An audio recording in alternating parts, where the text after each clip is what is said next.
muchas gracias a todos por estar presentes en esta nueva charla que vamos a hacer de todo este set de charlas que organizamos junto con la facultad.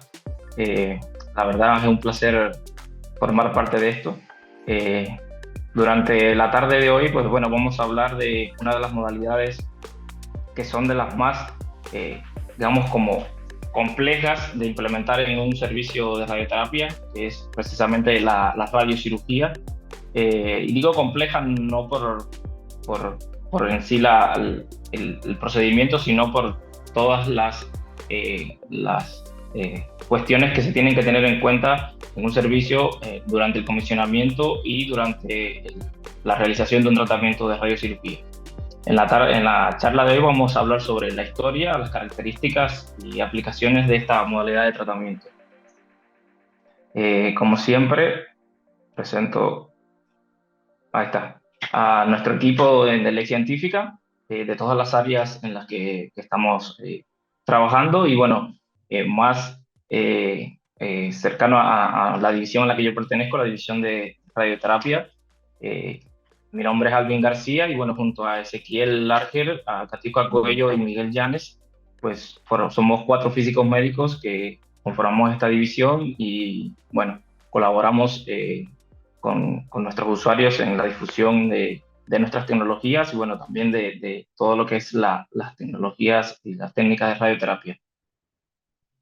Eh, el contenido de la charla que vamos a dar hoy es el siguiente y bueno, como a modo de introducción eh, de esta charla vamos a arrancar.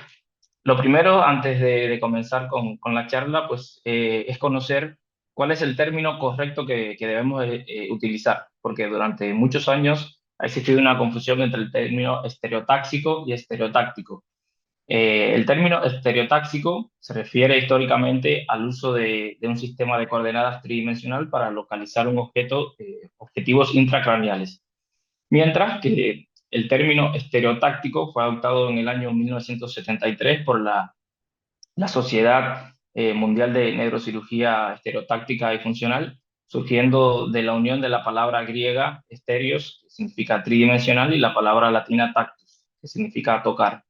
Es decir, que con esta disciplina incorpora no solamente la posibilidad de identificar un blanco tridimensionalmente, sino que además implica la posibilidad de alcanzar el blanco con un instrumento quirúrgico o con la radiación ionizante, que es lo que nos compete en nuestro campo de aplicación, ¿no? De ahí entonces que como conclusión el término correcto o correcto que deberíamos utilizar sería estereotáctico, ya sea decir radioterapia o radiocirugía estereotáctico. Entonces, un procedimiento estereotáctico, ya una vez que dejamos claro este término, es aquel que utiliza un sistema de posicionamiento en el espacio tridimensional para determinar con alta precisión la ubicación de algún elemento. Esto hace uso de las coordenadas estereotácticas, perdón, en donde el origen está generalmente ubicado en el centro del volumen definido por un marco estereotáctico. Según el ICRO 91, la radioterapia estereotáctica involucra técnicas de localización estereotáctica propiamente dicho, combinadas con la entrega de altas dosis en unas pocas fracciones. Esto lo que nos lleva es a la entrega de estas dosis, unas dosis altamente conformadas y con un gradiente de dosis muy pronunciado. Estas técnicas de localización incluyen el uso de marcos rígidos que pueden ser reubicables o técnicas de guía por imágenes y otras herramientas de posicionamiento. La radioterapia, eh, la radioterapia estereotáctica, por su definición, puede ser aplicada en cualquier parte del cuerpo en unas pocas sesiones si lo vemos respecto al fraccionamiento convencional de 25 sesiones o más de las técnicas convencionales. Esta técnica generalmente puede ser entregada entre una y hasta 12 sesiones de tratamiento.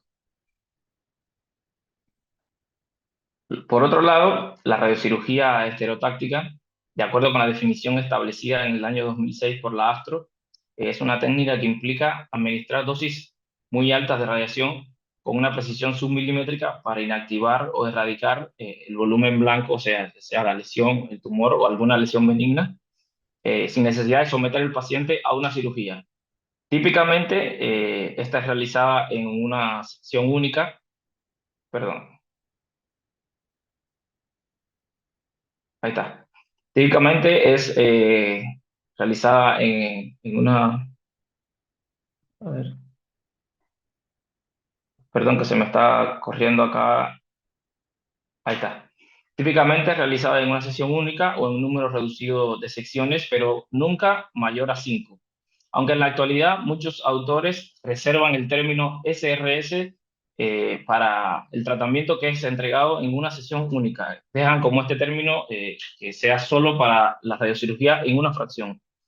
Eh, en resumen, la SRS es una SRT, o sea, una radioterapia estereotáxica, pero es intracraneal y administrada en una sola fracción. Mientras que la radioterapia estereotáctica corporal, o SBRT, es el uso de la SRT o radioterapia estereotáctica para tratamientos que son extracraniales, o sea, por debajo del cuello, en toda la región del cuerpo. Pero bueno, de esta vamos a conversar en la próxima charla. En esta ahora vamos a focalizarnos en la radiocirugía. Por lo tanto, volviendo la radiocirugía, debemos saber que la radiocirugía estereotáctica es una técnica muy avanzada de la radioterapia moderna y esta ha cambiado la forma de abordar el tratamiento del cáncer y su finalidad es abarcar, pues, irradiar el volumen blanco en el área englobar el volumen blanco en el área de alta dosis mediante un gradiente de dosis pronunciado como el que vemos en la imagen ahí pequeña a la derecha. Eh, y mediante este gradiente de dosis pronunciado, no vamos a afectar el tejido sano circundante que está alrededor de la lesión o del volumen blanco. Esto lo que significa es que la caída de la dosis fuera del blanco es de forma muy abrupta y que en apenas unos milímetros por fuera del volumen blanco la dosis puede caer, o sea, lo que queremos es que la dosis caiga incluso hasta la mitad del valor con el que radiamos el blanco. Con esto, pues lo que vamos a hacer es proteger las estructuras sanas y críticas que están dentro del cerebro. Adentrándonos un poco en la historia de la radiocirugía, los orígenes de esta datan desde mucho antes de la década de los 50, por supuesto. Sin embargo, pues a los fines de esta charla quisimos comenzar desde la década del 50, a partir del año, precisamente el año 1950-51, en donde el neurocirujano Lars Lerser combinara la metodología estereotáctica con la radioterapia. Lexel realizó el primer tratamiento en 1951 utilizando una unidad de ortovoltaje para tratar una neuralgia del trigémino en el Instituto Karolinska, en Suecia. Y bueno, pues en ese entonces denominó a este nuevo enfoque de tratamiento radiocirugía, como radiocirugía. Eh, A pesar de que los protones, o sea, de que desde 1946 surge la primera idea del uso terapéutico para los protones, no fue hasta el año 1954 en la Universidad de California, en donde se trató el primer paciente utilizando pues, protones. Luego, para el año 1968, después de más de una década de pruebas, finalmente se instaló el primer dispositivo de radiocirugía intracraneal comercialmente disponible y dedicado, conocido como Gamma Knife, como vemos ahí en la figura, que vemos el equipo Gamma Knife y Lars Lexel haciendo este primer tratamiento.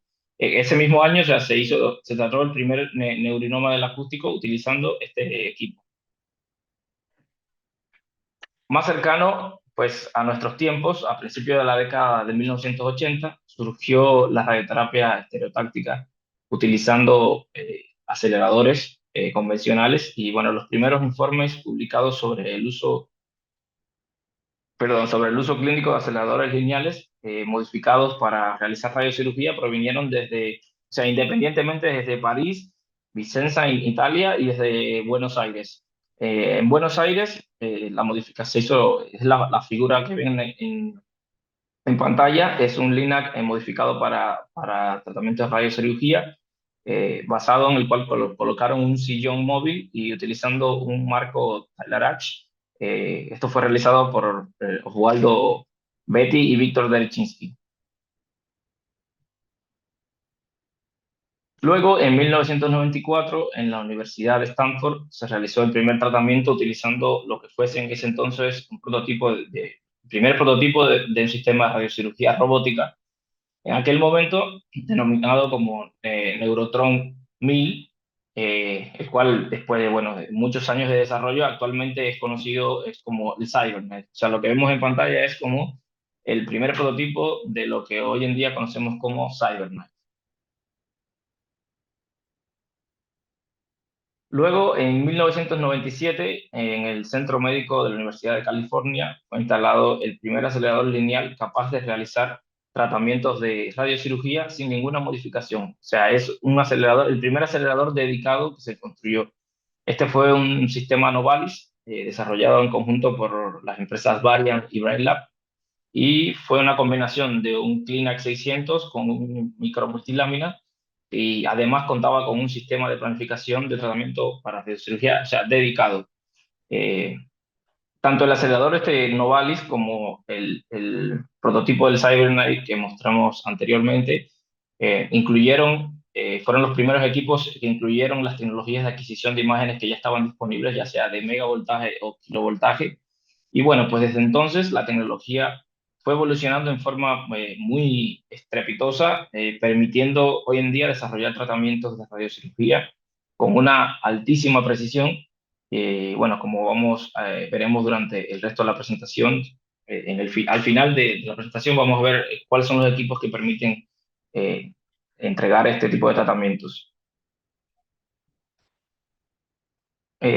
La radiobiología es un aspecto fundamental que no se puede perder de vista cuando se realizan tratamientos de radiocirugía. Por esto, vamos a revisar cuáles son esas consideraciones que necesitamos conocer y tener en cuenta a la hora de hacer un tratamiento de radiocirugía desde el punto de vista de la radiobiología. Y es que en los últimos años, un número creciente de pacientes son tratados con radiocirugía estereotáctica por lo que entonces, debido a la alta dosis entregada por fracción, eh, algo que implica, o sea, esta dosis tan alta que entregamos implica un proceso muy similar a lo que sería una ablación macroscópica. Por tanto, cabe entonces la pregunta que está en pantalla, ¿cómo interpretamos la respuesta biológica convencional del daño-reparación que conocemos hasta ahora para tratamientos de radiocirugía? Y bueno, según los datos clínicos disponibles, respaldan la aplicación del modelo lineal cuadrático en el rango de 1 a 5 grays por fracción. Más allá de esa dosis, la validez de dicho modelo estándar está para predecir la respuesta a la radiocirugía, tanto craneal como corporal. Es todavía un tema de debate. Los antecedentes a este debate se encuentran pues, bien resumidos en una publicación que es el ICRO 91, en donde además se muestran cuáles son las principales variables físicas y las principales variables biológicas que contribuyen pues, a la respuesta biológica. Como parte de ese debate que se encuentra en el ICRO 91, eh, existen dos interpretaciones. La primera interpretación sugiere que los principios de la radiobiología convencional, denominados a menudo como las 5 Rs de la radiobiología y el modelo LQ, son adecuados para explicar los efectos a una gran dosis por fracción. Eh, Estos autores que vemos ahí en la publicación, en estas publicaciones, atribuyen que las ventajas observadas actualmente al efecto físico están asociadas al efecto físico denominado como ventana de oportunidad geométrica, el cual es posible gracias, pues, precisamente a los avances de las técnicas actuales de administración del tratamiento y de guías por imágenes que lo que nos permiten es, pues, escalar la dosis, minimizando las toxicidades en el tejido circundante. Esto es lo que, pues, una interpretación de algunos autores. Sin embargo, por la otra interpretación, destaca que es muy probable que los factores biológicos más importantes que influyen en la respuesta biológica de los tumores o sea, las 5 R y el modelo LQ no sean realmente aplicables en la radiocirugía, lo cual sugiere la posibilidad, la existencia de una nueva radiobiología que puede involucrar mecanismos relacionados con células madres, el daño vascular, efecto ascopal, eh, efectos inmunomediados o una combinación de todos estos que hemos mencionado. Y algunos autores, ahí en las publicaciones estas, podemos encontrar, son algunos de los autores que están como de ese otro lado de la interpretación. Eh, Estos autores, si vemos la figura, pues ilustra lo que sería una posible contribución de lo que es la muerte directa y la muerte indirecta de las células tumorales causadas por el daño vascular a la muerte total de las células después de hacer una irradiación a diversas dosis. Vamos en el eje, en el eje horizontal, vemos como la dosis aumenta, ¿no? Si vemos el declive inicial pronunciado en la superficie celular, si vemos el declive inicial, que es muy pronunciado al principio de la gráfica, y justo donde marca la flechita, en la superficie celular por la radiación a dosis inferiores a 5 Gray, pues corresponde a la muerte directa de células óxicas por la radiación. Luego, en la fase que marcamos en esta, con estas dos flechitas, eh, la fase posterior, que es un poco menos profunda, la caída, digamos, de la supervivencia, esta región está entre 5 y 12 grays de radiación, se relaciona directamente con la muerte de células hipóxicas por el efecto directo a la radiación.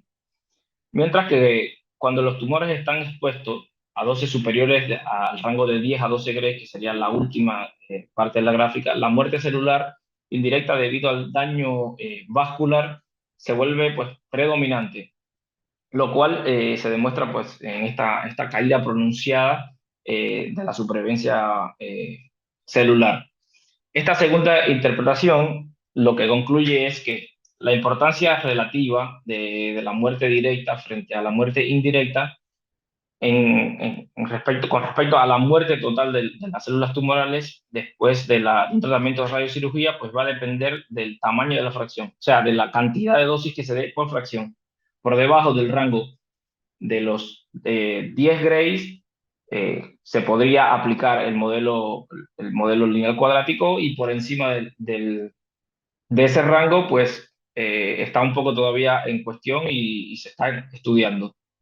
En resumen, la complejidad de la determinación de esta eficiencia biológica para tratamientos en pocas fracciones está dado por dos corrientes opuestas. Una, la cual apoya el modelo LQ, o sea, que apoya que el modelo LQ es adecuado debido a esta ampliación en la ventana terapéutica que estaba por el avance de la tecnología. Y la otra corriente lo que nos dice es que este modelo necesita una modificación y que tendría que tener en cuenta pues, los daños vasculares y los efectos inmunológicos. Bueno, dejando a un lado ya la parte de lo que será la radiobiología, que es un aspecto importante a tener en cuenta, vamos entonces a lo que serían, cuáles serían los requerimientos para el tratamiento de un tratamiento de radiocirugía. Algunos de los requerimientos físicos y clínicos que son necesarios para desarrollar este tipo de tratamientos son pues lo que vemos en pantallas. Dentro de los requerimientos físicos vamos a encontrar disponer de un set de imágenes con alta resolución, tanto para la etapa de diagnóstico como para la etapa de simulación. También la necesidad de realizar una localización precisa del objetivo, esto utilizando los marcos estereotácticos o las máscaras para radiocirugía. También debemos contar con haces altamente colimados, precisos, y pues también fundamental es contar con dispositivos que nos permitan la guía por imágenes. Debemos ser capaces de lograr un alto grado de conformación de esta dosis para lograr la precisión en la entrega, en que la entrega sea con una precisión inferior pues, al milímetro. Y también debemos ser capaces de lograr una caída rápida de la dosis fuera del volumen blanco y tener la capacidad de generar pues, un volumen blanco pequeño y que sea claramente definido. Estos son dentro de los requerimientos físicos. Ahora, si vemos requerimientos clínicos, pues para hacer la radiocirugía en una sola fracción, es como lo que se encuentra como publicado en la mayoría de los lugares es que debería ser una lesión menor que 3 centímetros, que sea una lesión quirúrgicamente inaccesible y esta lesión debe estar, o sea, en el mejor de los casos debería estar lejos de las estructuras críticas. Esto obviamente son guías y recomendaciones, cada instituto debería tener sus propias indicaciones y hacer esta lectura con una comparativa con otros centros para obviamente buscar cuáles son estas indicaciones. Mientras que, bueno, para los tratamientos fraccionados, que pueden ser de hasta 5 fracciones, se pueden tomar entonces lesiones que sean de un poco mayor de tamaño, que lleguen hasta 5 centímetros. Es particularmente importante cuando el tumor está adyacente o involucra estructuras neurológicas vitales, o sea, cuando está muy próxima a la lesión. Y es utilizado en situaciones donde la radiocirugía en una sola fracción no se puede aplicar pues, con seguridad. Ahora vamos a ver cuáles son los principales pasos en el desarrollo, planificación y la entrega de un tratamiento de radiocirugía. El primero de los pasos de todas estas etapas es la inmovilización, luego la adquisición de las imágenes para la localización de la lesión y los órganos y estructuras de riesgo. Estas imágenes pues incluyen todos los estudios de imágenes que, bueno, depende de la región anatómica que vamos a tratar, puede ser tomografías, resonancias, angiografías, PET, etcétera. Luego, corresponde la planificación del tratamiento, en donde vamos a definir, en esta etapa se definen la cantidad de isocentros, el número y ubicación y longitud de los arcos, etcétera. Luego, la etapa del aseguramiento de la calidad del tratamiento, donde se realiza la simulación de los arcos y el control de calidad paciente específico, luego el posicionamiento del paciente y finalmente la administración del tratamiento. Ahora vamos a describir brevemente cuáles son cada una de estas etapas. Dentro de la etapa de la inmovilización del paciente puede ser realizada de dos formas, utilizando un marco estereotáctico rígido fijado al cráneo, como vemos a la izquierda, o un sistema de fijación de máscara estereotáctica sin marco, o sea, frameless. Eh, con la primera opción, o sea, utilizando el marco rígido, esté fijado al paciente durante todo el procedimiento de tratamiento, o sea, desde la obtención de las imágenes y hasta la entrega del tratamiento. El paciente tiene que estar con ese marco colocado y como vemos, estas fotos es un control de calidad que hicimos en la clínica, en donde obviamente no se le coloca el marco a un paciente, sino que se le coloca una sandía y utilizamos este marco con los tornillos ajustados a la sandía y bueno, durante todo el proceso, desde que se hace la imagen hasta la entrega del tratamiento, demoran 7 o 8 horas y pues, el paciente debería estar en todo momento con este marco colocado. En caso de marcos que sean relocalizables, se debe asegurar que la posición del paciente sea exactamente la misma en relación con el marco, pues después que lo vamos a colocar. Este marco, o sea, a pesar de los resultados que se han tenido, o sea, los excelentes resultados obtenidos con este tipo de inmovilizadores, en la actualidad estos están siendo sustituidos por dispositivos de inmovilización menos invasivos y más fáciles de utilizar, como el que está en la parte inferior.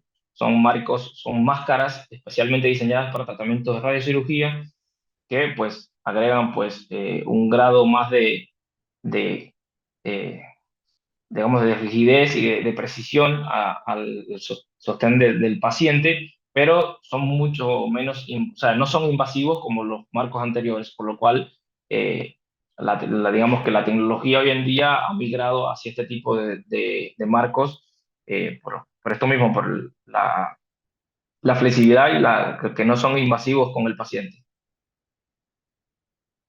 Existen diferentes sistemas de fijación del paciente. Cada sistema es diferente y en cuanto al material del marco, el diseño y la conexión con el localizador y el posicionador, así como la precisión en la reproducibilidad del sistema.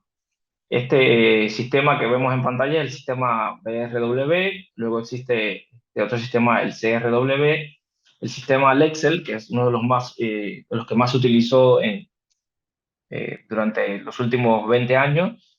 Y bueno, el último es el sistema de BrainLab, que es un sistema que les comentaba que es menos invasivo, es basado en máscaras. Y bueno, después de esto existen muchas otras versiones o similares a este sistema de BrainLab que utilizan máscaras para radiocirugía. Eh, Luego, en los procedimientos de radiocirugía, las imágenes pues, son utilizadas en la localización y el posicionamiento. También son utilizadas para la definición del volumen blanco y órganos a riesgo, como ya mencioné. Y finalmente, para el cálculo y la visualización de la distribución de dosis calculada. La resonancia magnética es utilizada, pues describe con gran precisión los tejidos blandos. Luego, la tomografía es importante para la limitación de lo que son las estructuras óseas y el resto de órganos a riesgo. Además, es la que vamos a utilizar finalmente para el cálculo de dosis, aunque hoy en día hay algunos sistemas que están basados, están realizando cálculos sobre resonancia, pero bueno, el gold estándar por el momento sigue siendo la tomografía. Por su parte, el PET y el SPECT ofrecen información adicional acerca sobre la extensión y la biología del tumor. Y por último, la angiografía es fundamental en el caso de tratamientos de malformaciones arteriovenosas. En el siguiente cuadro resume qué modalidades de estudios se recomienda adquirir de acuerdo a la patología y la región en donde ésta se encuentre. Vemos que con el caso de cerebro, pues en la mayoría de los casos se solicitan estudios de tomografía y varias secuencias de resonancia.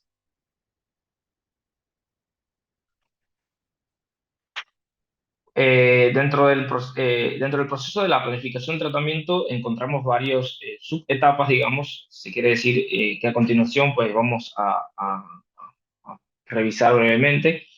La primera de estas etapas es la definición del volumen blanco y los órganos a riesgo. Respecto al target, la morfología específica del tumor, el patrón de crecimiento y la relación anatómica con el tejido normal son parámetros esenciales para definir eh, pues el volumen de tratamiento final o sea, con el que vamos a tratar.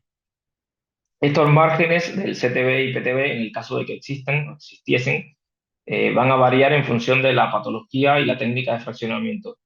Y nuevamente, cada institución debe establecer sus propios protocolos de tratamiento basados en la literatura disponible y en la experiencia de otros centros con los que hagan como intercomparaciones, ¿no? Consultas. Por otro lado, es de gran importancia para la radioterapia estereotáctica la delimitación de los órganos a riesgo. Y esto es que es fundamental porque todos los órganos a riesgo que puedan recibir dosis significativas deben ser delimitados de forma tal que luego se pueda ser evaluado, estos puedan ser evaluados en los histogramas de dosis volumen y comparar, o sea, ver las limitaciones de dosis que se le fueron puestas y ver si cumplen o no.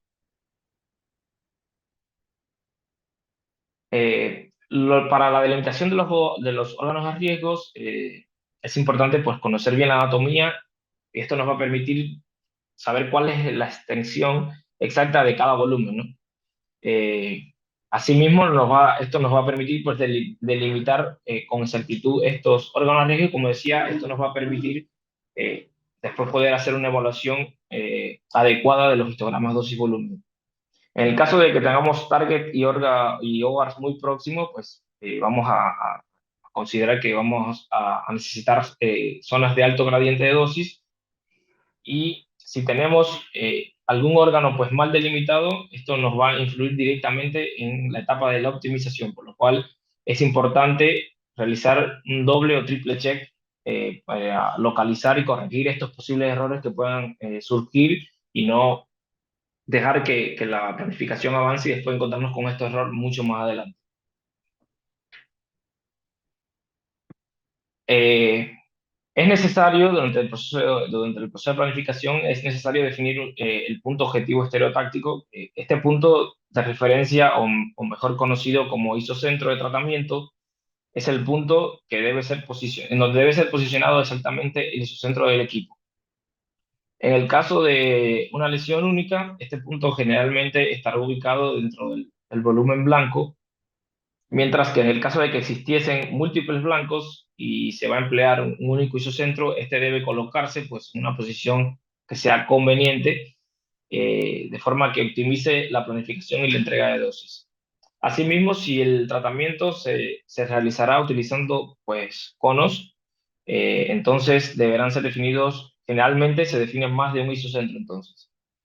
En caso de que se utilice un marco estereotáctico rígido, el sistema de planificación va a mostrar la posición de este punto en coordenadas estereotácticas, y luego estas coordenadas son las que vamos a utilizar para posicionar correctamente al paciente, haciendo uso del localizador que está en la imagen a la izquierda.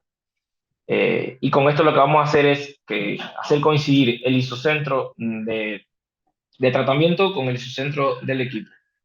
Eh, en el sistema, o sea, en el caso del sistema frameless, o que es de las máscaras que le comenté anteriormente, la correspondencia entre estos isocentros es asegurada mediante los sistemas de guías por imágenes, como vemos en la imagen a la derecha.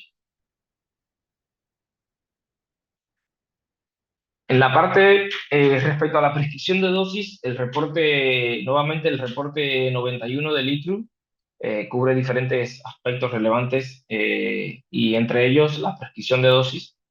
Tradicionalmente, en los tratamientos estereotácticos, la dosis se prescribía al objetivo, cubriendo la isodosis de cobertura para representar de alguna forma la dosis objetivo mínima, y esto era como vemos en la figura ahí, en la imagen, se debía a que estaba relacionada con las técnicas que utilizaban colimadores circulares, que fueron los primeros tratamientos de radiocirugía que se hacían. Entonces, por eso se utilizaba este enfoque.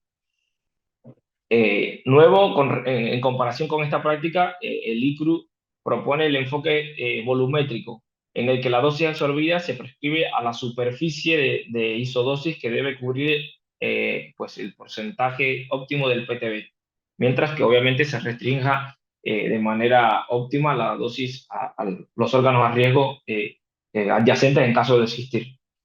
Y bueno, este es un ejemplo, lo que está ahí abajo de la forma de prescribir es la dosis, por ejemplo, del 85% que cubra el tal porcentaje del PTB, por ejemplo, un volumen del 98%. Eh, Así es como recomienda el ICRU. Eh, para la planificación de la técnica de tratamiento, en el TPS es necesario tener en cuenta diferentes parámetros como son la cantidad y ubicación de isocentros, el número de campos que vamos a utilizar, la posición del gantry, el colimador y la mesa de tratamiento, en el caso de que vamos a hacer campos no coplanares. También tendremos que tener en cuenta la tasa de dosis, el fraccionamiento y la prescripción. La combinación de todos estos parámetros es lo que nos va a permitir realizar la planificación del tratamiento. Para esto, antes es necesario elegir la técnica de tratamiento, por lo cual debemos identificar cuáles son las técnicas que tenemos disponibles en nuestro equipo, porque no todos los equipos son iguales y permiten hacer las mismas técnicas. Debemos comprender y entender las ventajas y desventajas de cada una de estas técnicas, y finalmente elegir la técnica de tratamiento pues va a depender del tamaño, la forma y la localización del volumen. Por lo tanto, lo que quiero dejar claro acá es que no existe la mejor técnica de tratamiento o una sola, sino que estará en función de cada paciente y de cada volumen. Y en ocasiones, pues, será necesario realizar varias planificaciones con diferentes técnicas y hacer una comparación hasta obtener cuál es la planificación ideal para ese paciente, digamos. Respecto al cálculo de dosis, Eh, perdón, no el cálculo de dosis todavía. Seguimos en la planificación de la técnica. La radiocirugía se caracteriza, como habíamos mencionado anteriormente, por una caída muy pronunciada de la dosis fuera del objetivo. Esta caída abrupta de la dosis se logra mediante el uso de colimadores adecuados y múltiples entradas de radiación. Como vemos en la imagen, las primeros equipos de radiocirugía lo que hacían uso de conos estereotácticos que generalmente son de diámetro fijo, y a la derecha pues tenemos el colimador Iris, el CyberKnife, que este es un colimador de apertura variable, del cual son eh, seis bloqueos de tungsteno que se van, bueno, pues conformando y van generando los diferentes tipos los diferentes diámetros de apertura. Luego también con los colimadores micromultiláminas, la forma del haz se puede pues ajustar con gran precisión a la forma de la lesión en cada una de la previsión. En el caso anterior, cuando son, por ejemplo, metástasis, generalmente son de una forma esférica. Entonces, con lo cual con un cono se puede lograr una buena cobertura del blanco. Pero cuando los blancos son de forma más irregulares, entonces tienen de gran importancia los micromultiláminas. En comparación con los colimadores tradicionales, o sea, de multiláminas convencionales, los micromultiláminas tienen la ventaja de tener un ancho de lámina reducido. Incluso acá vemos en la imagen como en la zona del centro, bueno, no sé si ven mi cursor, pero en la imagen de la izquierda vemos como el MLC en la región central tiene un espesor mucho más pequeño que en el resto. Entonces, por eso es lo que permite, pues, esculpir de alguna forma el volumen.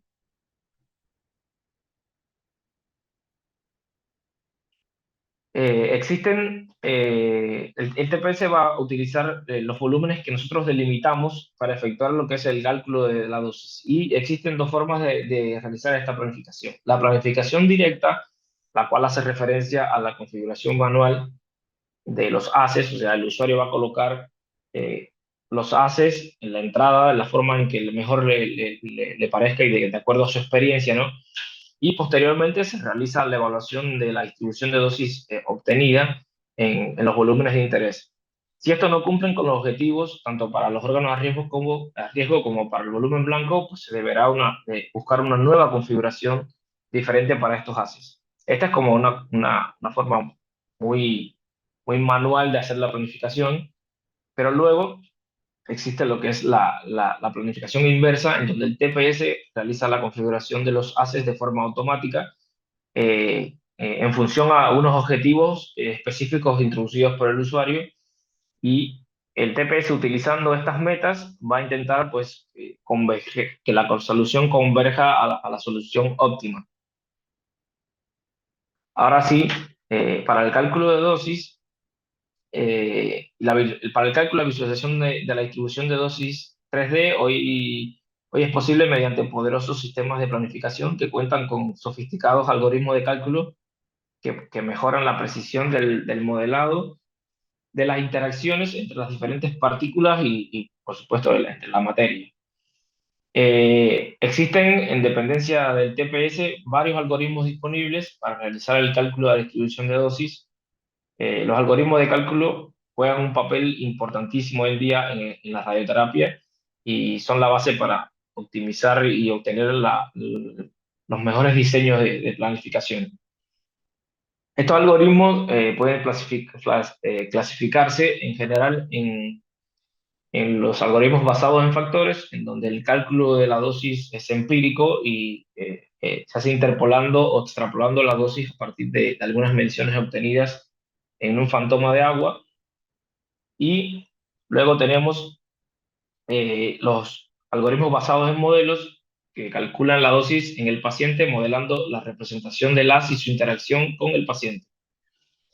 Si bien el ICRO 91, volvemos al ICRO 91, que es como una publicación súper importante para la radiocirugía, eh, si bien el ICRO 91 recomienda el uso de algoritmos de tipo B, por ser los más precisos estos, en caso de que en el servicio, o sea, no se disponga de uno de este tipo de algoritmos, se puede utilizar otro algoritmo, no es que no se pueda, pero sí, el aspecto más importante a tener en cuenta es que los profesionales encargados responsables de hacer la planificación deben ser conscientes de cuáles son las desventajas y las limitaciones del uso de este otro algoritmo que están usando, y en algunos momentos pues no van a poder realizar la planificación con eso, pero debido a las grandes incertidumbres que se puedan generar.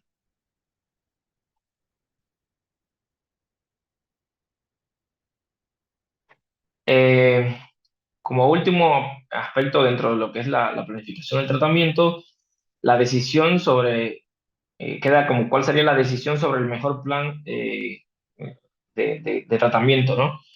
Esta decisión se toma después de pues, evaluar la distribución de dosis basada en las curvas de isodosis y los histogramas dosis-volumen, como que vemos en pantalla, y además pues, viendo que se logra el cumplimiento de las metas, ¿no? De las restricciones de dosis.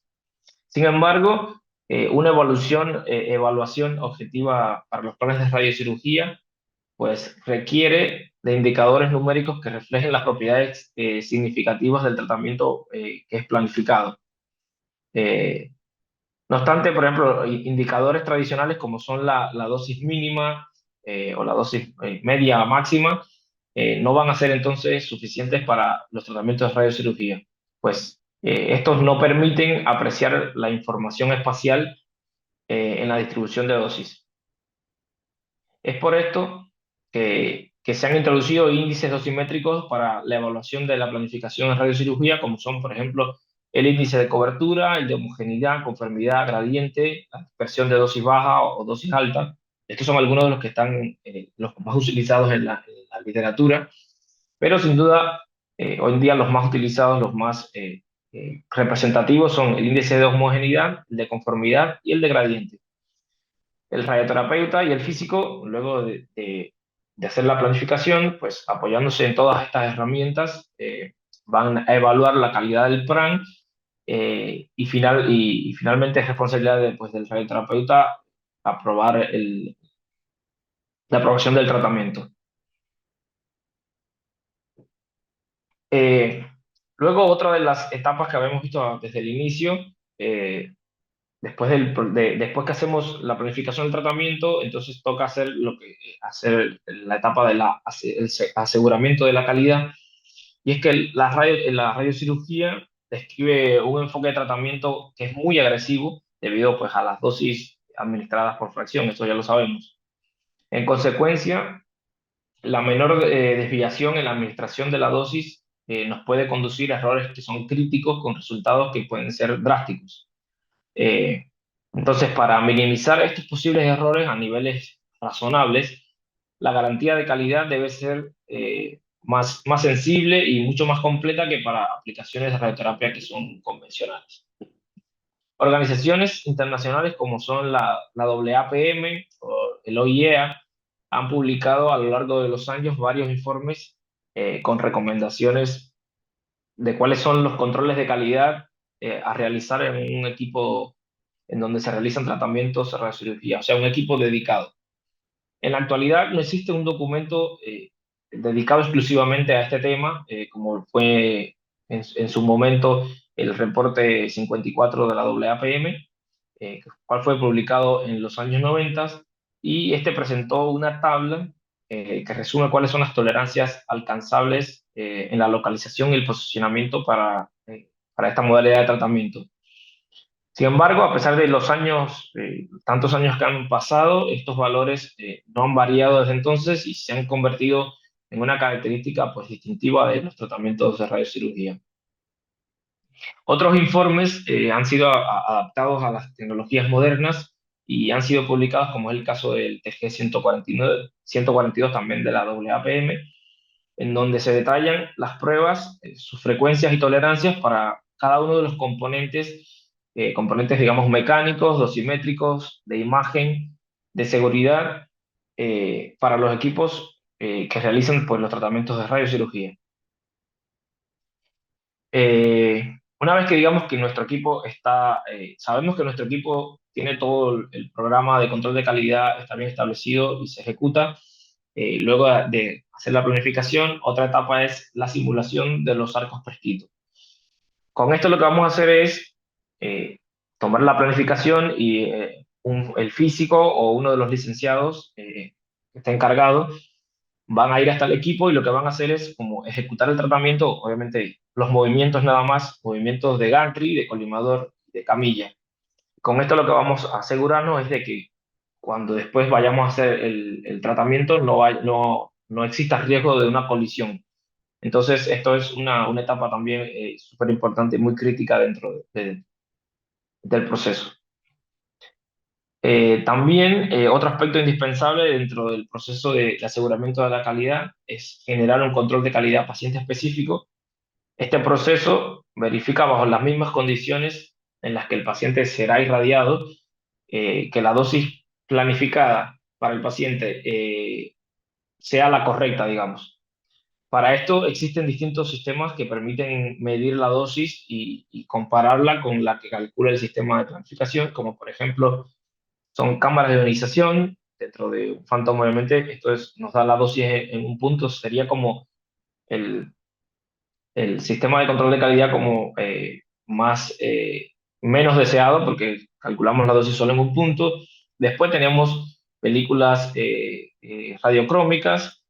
También podemos medir la dosis con el EPIC, o sea, con el dispositivo electrónico de imagen.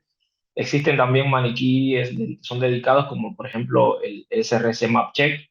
Y también, últimamente también existe la posibilidad de hacer un cálculo redundante utilizando otro sistema de planificación. Entonces, hacemos la comparación entre estos dos cálculos y vemos que pues el tratamiento está ok, ¿no? Todo esto antes de hacer la entrega sobre el paciente. Entonces, el control de calidad paciente específico se encarga de cuantificar cuáles son las incertidumbres o cuáles serían las incertidumbres de manera tal de que así aseguramos que los tratamientos, el tratamiento una vez que se ejecuta sobre el paciente va a ser entregado, va a ser lo que nosotros planificamos. El posicionamiento del paciente es, luego de que hacemos todo el control de calidad, vamos entonces ya con el paciente en la sala, vamos a hacer lo que es el posicionamiento. Y por muy simple que parezca, pues vemos, tanto no lo es, y es que no importa si utilizamos un posicionador rígido o usamos la máscara, el sistema frameless, el posicionamiento de radiosurgería siempre se corroborará utilizando imágenes. ¿Y por qué digo que es importante? Si ven la imagen que está a la derecha, vemos como pareciera que este señor está como, por la perspectiva que tenemos, pareciera que el señor está, o sea, haciendo la canasta. Y obviamente no es lo que pasa en la realidad. Entonces, el posicionamiento basado en imágenes, hoy en día cualquier tratamiento y más lo de radiocirugía son posicionamientos realizados con imágenes. Por lo tanto, es fundamental tener los controles de calidad, o sea, que la imagen por un lado represente una adecuada calidad y por otro que sea un reflejo fehaciente de la realidad.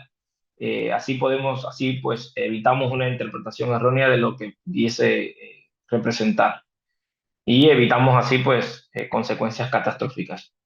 Con el posicionamiento, lo que nosotros vamos a perseguir es que bajo las condiciones ideales, el eje de rotación del gantry, el eje central del haz, o sea, del haz de radiación, el de rotación de la mesa y el de sistema de imágenes, pues todos ellos coinciden en un punto que sería en el isocentro. Y en general, lo deseable es que todos estos se encuentren en una esfera que coincida con el isocentro y que tiene un diámetro de aproximadamente menor a 1 milímetro. Bueno, por este motivo es que algunos sitios, antes de realizar por un procedimiento de radiocirugía, se realizan controles de calidad que son extra del equipo y que se realizan en el momento, como por ejemplo es el conocido test de Whiston-Lutz, que se realiza justo antes de un procedimiento de radiocirugía, entre otras pruebas, ¿no? Pero son pruebas que vienen a corroborar todo esto. Eh, Como último paso, en toda la etapa del tratamiento sería ya, entonces, una vez que ya colocamos el paciente, vamos a administrar el tratamiento. En la actualidad existen varios sistemas que permiten administrar tratamientos de radiocirugía con muy alta precisión. Entre los principales, entre los principales sistemas, pues se encuentra el Gamma Knife, el cual emplea la versión Icon, emplea 192 fuentes de cobalto 60 para apuntar directamente al blanco. Este sistema no necesita de un marco rígido externo, sino que lo hace basado en máscaras. Entonces, si vemos la primera imagen cuando puse en la historia de la radiocirugía, veíamos que el Gamma Knife a inicio utilizaba los marcos estos que son muy invasivos. Las versiones más modernas no lo utilizan. Eh, el Gamma Knife pues, utiliza una combinación de lo que es una tomografía de ascónico y la detección y control del movimiento en tiempo real con infrarrojo. Sin embargo, este está limitado solo a aplicaciones intracraneales. Es una semiesfera que, bueno, cuando el paciente introduce solo a la cabeza y solo puede tratar lesiones que se dan en la región intracraneal. Eh, la radiocirugía con haz de protones es posible gracias a que la entrega, o sea, los protones entregan la mayor parte de su radiación en el objetivo previsto. Los haces se adaptan a la forma de la lesión y el tejido normal fuera del objetivo recibe una poca o incluso ninguna radiación, y esto es gracias a la figura, se me olvidó ponerlo acá, pero bueno, el famoso pico de Bragg, que es la entrega, la deposición de la energía en los protones. También tenemos los líneas convencionales. Estos nos van a permitir alcanzar altas tasas de dosis a través de las energías triple F o sin filtro aplanador, con lo cual se acortan los tiempos de irradiación.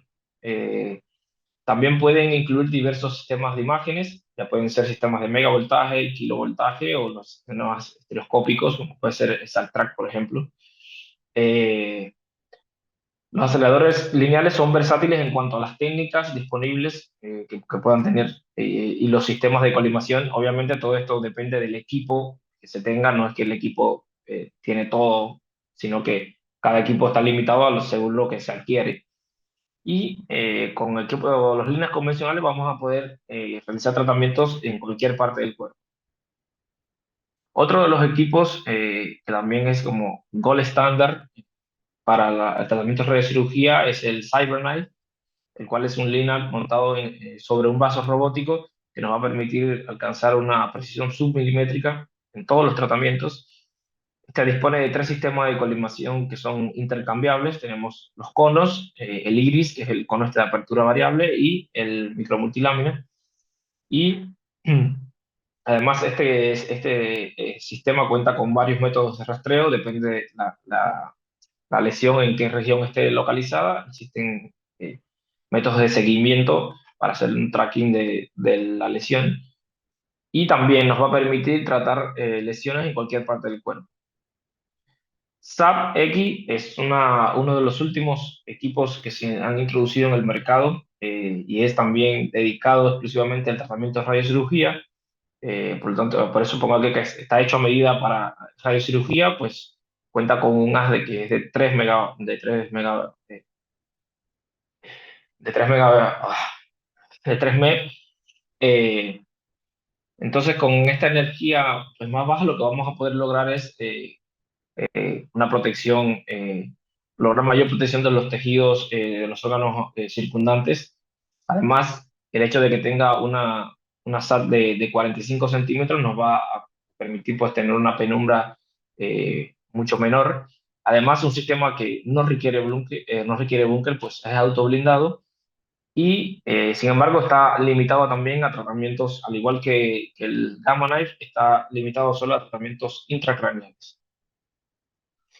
Entonces, para concluir, tenemos como las ventajas de la radiocirugía son que nos va a mejorar los resultados clínicos, pues los datos científicos documentados muestran resultados mejores o iguales en comparación con la microcirugía. Tiene asociadas menos complicaciones que a una cirugía abierta, como pueden ser las complicaciones por una infección o las complicaciones relacionadas con anestesia. Nos va a permitir obtener resultados que son reproducibles. Además, plantea una solución para tratamientos o sea, de pacientes que son inoperables. Además, esta nos mejora lo que es la calidad de vida, pues es mínimamente invasivo, generan menos trauma al paciente, tienen una recuperación más rápida y el tiempo de hospitalización es mínimo. Con lo cual, esto es lo último que coloco acá, que es el factor tiempo. O sea, la radiocirugía nos va a reducir este tiempo en el que el paciente tiene que acudir con respecto a una cirugía normal, lo que sería la recuperación, la internación. Entonces, todo esto, también la radiocirugía es una gran ventaja. Bueno, muchas gracias por la atención y abro el diálogo a las preguntas. Si alguien tiene alguna pregunta, acá seguro me acompañan mis compañeros eh, Miguel, Katy y Ezequiel. También van a colaborar con todo el debate que se va a generar ahora. Así que bueno, estamos atentos a sus preguntas. El que quiera puede encender el micrófono, la cámara y comentarnos. Muchas gracias, Alvin. Hago un comentario también. Está acá Federico Lorenzo y Karina, que no les dimos el espacio al inicio, así que si quieren también abrir sus micrófonos y agradecer el espacio, que no lo hicimos al inicio y les pedimos disculpas. Y después de esto, sí, obviamente les invitamos a que puedan prender sus cámaras y sus micrófonos también para continuar el diálogo. Bueno, nosotros queríamos, eh, justamente, queríamos traer estas preguntas, eh, y es que, bueno, partiendo de lo que hemos visto, lo que hemos conversado en las charlas anteriores bueno, que ya hemos tenido con Ezequiel, eh, en las que se mencionó cuál es la importancia creciente de lo que, o sea, creciente de garantizar la seguridad del paciente en las técnicas de radioterapia moderna, como por ejemplo en la MRT y, bueno, en este caso la radiocirugía. La pregunta entonces que les traemos a ustedes es, ¿cómo podrían los tecnólogos contribuir a la seguridad del paciente en este tipo de tratamientos de alta complejidad? Si alguien se anima a dar su comentario y su punto de vista, Ahí si querés, Alvin, me aprovecho a hacer un comentario también sobre esta pregunta. dale, dale. Eh, bueno, en mi experiencia en la implementación de radiocirugía, los tecnólogos son muy importantes al momento de llevar a cabo todos los procedimientos, sobre todo en las diferentes etapas que hacen al tratamiento. Por eso es muy importante que a la hora que se van a hacer este tipo de procedimientos, haya una instrucción en las nuevas tecnologías que se están implementando. Por ejemplo, va a suceder, como bien lo dijiste, en las filminas, que se van a introducir imágenes de resonancia, imágenes de PET, que luego tienen que ser fusionadas. Entonces es bueno tener eh, que los tecnólogos sean también capaces de ver, de fusionar y entender cómo se trabaja con estas imágenes. Porque muchas veces, al ser ellos quienes manejan los resonadores y quienes manejan los tomógrafos, terminan teniendo más expertise a la hora de lo que es todo lo que es posicionamiento y verificación por imágenes. A su vez, al instruirse en lo que es el nivel de precisión de esta técnica, es importante que sean parte para que de esa manera puedan colaborar en llegar al nivel de precisión que necesita esta técnica. Y ahí tenés varios comentarios, ahí Alvin, si querés leerlos del chat. Ah, perdón, no había visto, gracias.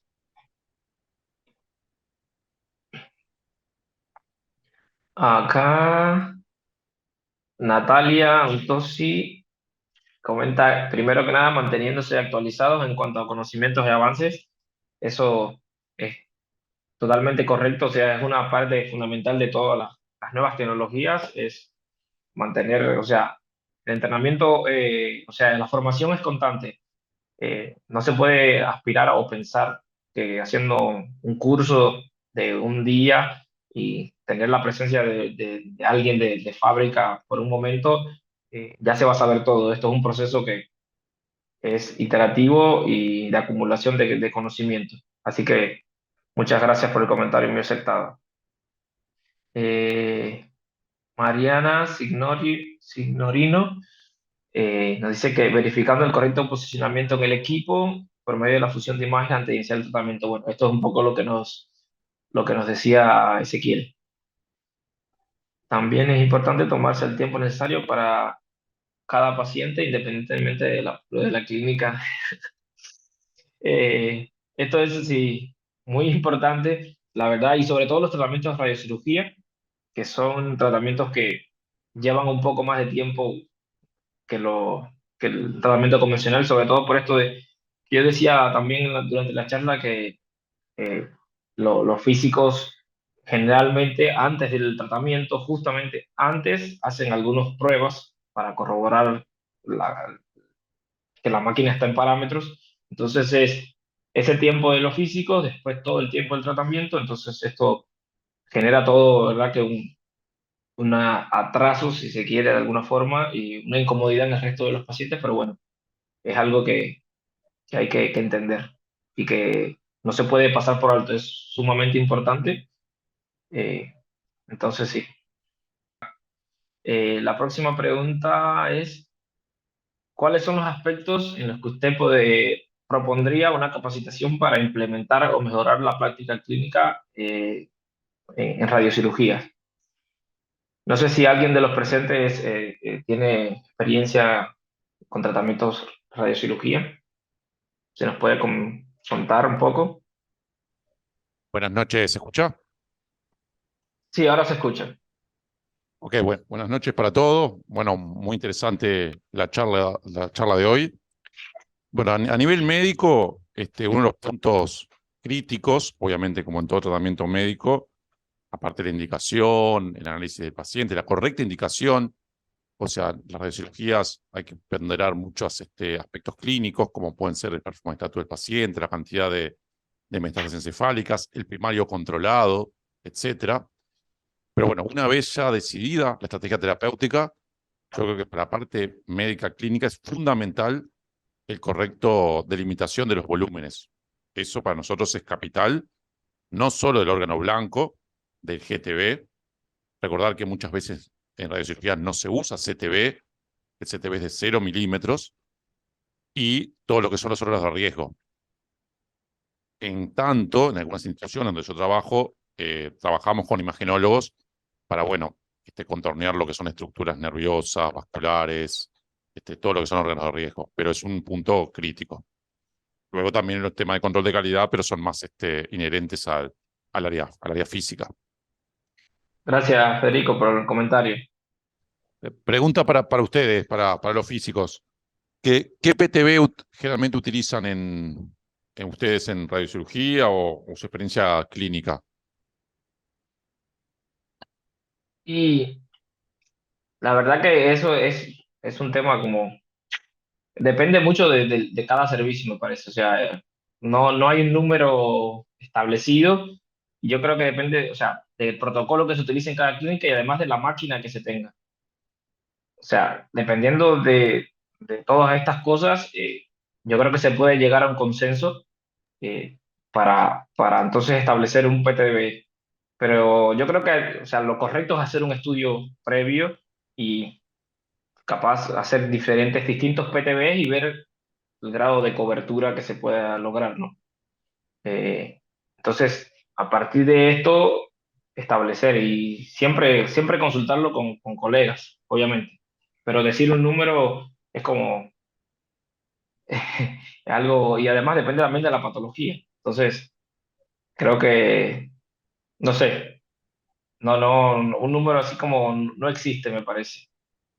De hecho, el mismo ICRU recomienda, o sea, dice que no existe al momento, hasta el momento no existen como indicaciones una precisa de la prescripción de dosis, no hay un documento que sea, eh, digamos, el gol estándar, lo que todo el mundo tenga que usar, sino que se basa en la experiencia de los usuarios.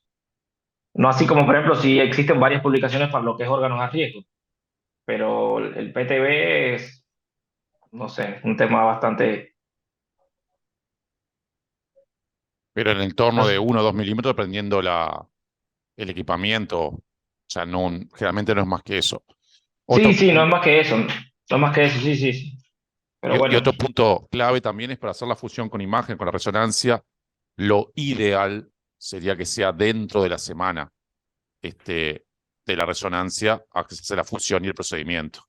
Que bueno, que es bastante, hay que tener el sistema bastante aceitado para lograr Aceitado, claro, claro, sí. Sí, justamente donde, en la clínica cuando yo trabajaba, sí, se hacía así como usted dice. Se hacía, el día que se hacía la resonancia, se hacía la simulación y se planificaba incluso ese mismo día o al otro, pero siempre buscando respetar todos estos tiempos. ¿Me escuchan bien? Sí, Ah, bueno, no, yo solo quería dar un comentario para agregar a lo que dijo el doctor. Si no es más de 2 milímetros o 3 milímetros, y otra cosa que hay que tomar en cuenta es qué tipo de inmovilización, si tenemos marco estereotáctico con tornillos o si es frameless, porque el frameless, a pesar de que todas las tecnologías están haciendo de que sean muy estables, digamos, permitan al paciente permanecer inmóvil durante el tratamiento, tener un grado de libertad un poco mayor que cuando tenemos un marco estereotático con, con tornillos. Entonces, en el momento de seleccionar el posicionamiento debemos considerar también esos grados de libertad. Levantada la mano del doctor Leandro Ricagni, si quiere puede activar el micrófono o escribir por chat. Hola, buenas noches. Bueno, primero felicitar la exposición de Alvin, la verdad que es muy buena. Perdón el ruido de la calle que ando caminando, pero solamente pasarla como el concepto que la radiocirugía en realidad son muchos pasos, ¿no? Y uno queda siempre pensando en qué acelerador tiene, y realmente el acelerador es solo una de varios eslabones de la cadena.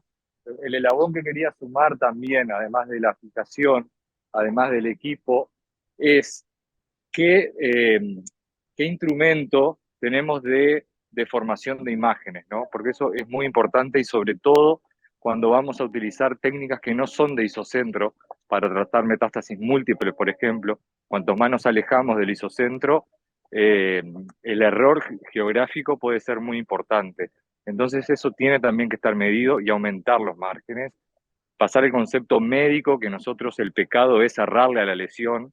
Muchas veces quedamos con el concepto físico, de intentar ser lo más preciso y no dañar, pero lo cierto es que no dar márgenes a una lesión cuando no se tiene la precisión submilimétrica, que es muy difícil de alcanzar por todo lo que se ha dicho, en realidad no es una buena práctica. Por lo tanto, generalmente nosotros deberíamos trabajar con los instrumentos que estamos más acostumbrados, al menos con 1 milímetro de PTB, porque tenemos incertidumbre y nosotros no podemos subtratar los pacientes. Eso quería como mezclar un poquito el concepto físico, que estuvo muy bien descrito, también con el criterio médico de por qué hacemos el tratamiento.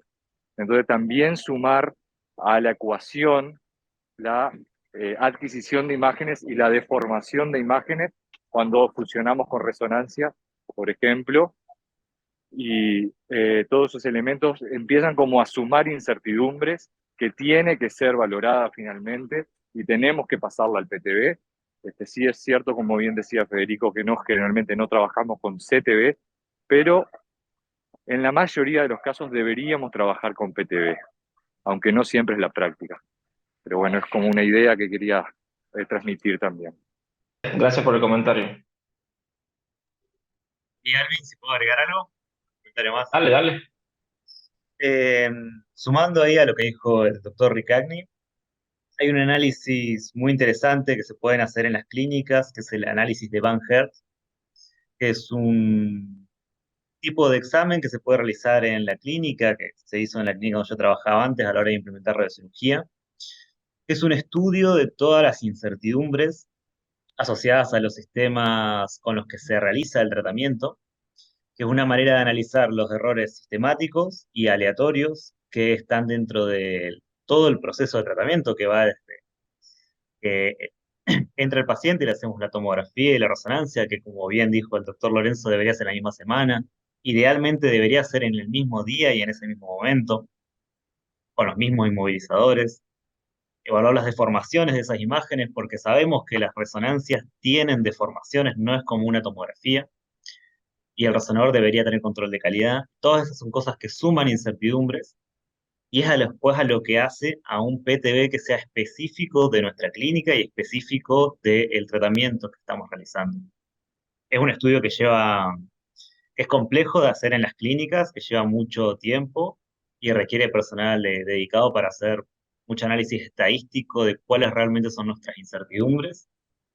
Pero si queremos bajar los márgenes y realmente estar seguros de que 0,5 milímetros o 1 milímetro es lo necesario, debería ser importante hacer este tipo de estudios antes de bajar mucho los márgenes. Porque como bien dijo el doctor Ricagni, es importante que le estemos dando al blanco. Totalmente. Ese es justo el estudio que yo me refería, no me acordaba el nombre, pero gracias a ese, de que yo me refería cuando le decía al doctor Federico que se puede hacer para poder establecer cuál es el margen adecuado. Porque depende de, como decíamos todos, de lo que tenemos disponible. No existe un margen universal. Entonces, debemos establecer el nuestro propio. Bueno, si no hay más preguntas, comentarios, hay muchos participantes, lo cual nos alegra mucho, la verdad que la convocatoria y la presencia de todos.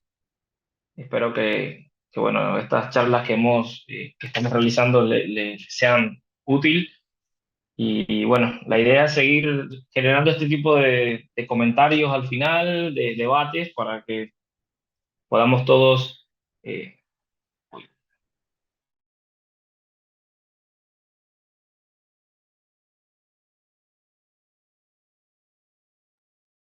Se le congeló la imagen a alguien, me parece. Ese si querés tomar la palabra mientras, te agradezco.